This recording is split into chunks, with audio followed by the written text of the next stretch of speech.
want to zone in to one verse that I feel that some denominations, okay, one denomination. I don't like singling out denominations.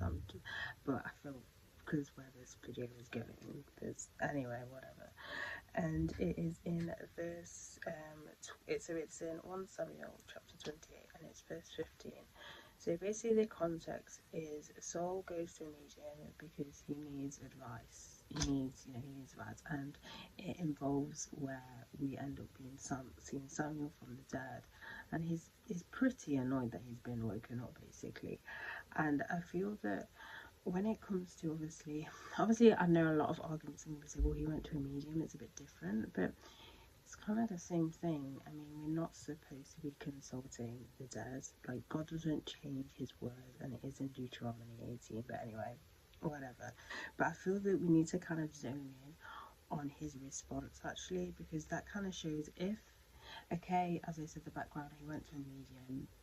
It's slightly different, but technically it's the same thing. It reminds me a bit like yoga, where a lot of Christians, if you mention yoga to a lot of Christians and you say it's wrong, they freak out. I did a whole video, but anyway, you're basically taking something out of a ritual and changing the context and thinking that it's okay, but it actually doesn't change the context. When it comes to rituals, you can't change the context. Anyway, we're getting to this response, and he says, so this is verse 15. Now Samuel said to Saul, why have you disturbed me by bringing me up?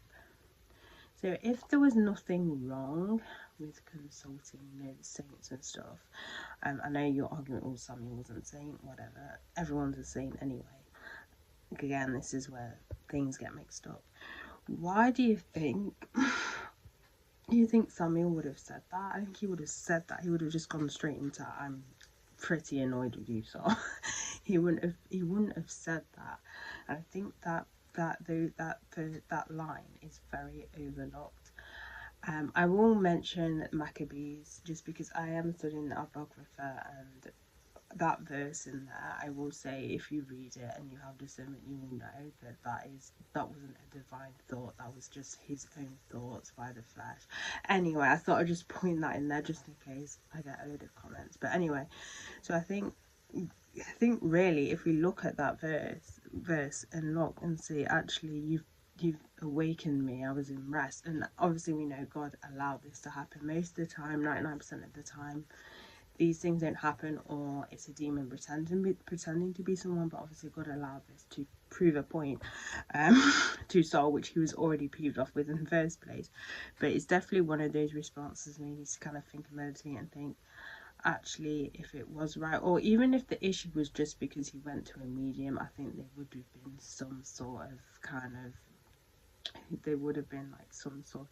thing where you shouldn't have gone to me, that kind of thing. But as I said, God's word never changes, and sometimes when it comes to rules of Deuteronomy, people kind of ignore them and whatever. So using that argument, I decided to use this one, which people don't mention, but it did get me thinking too.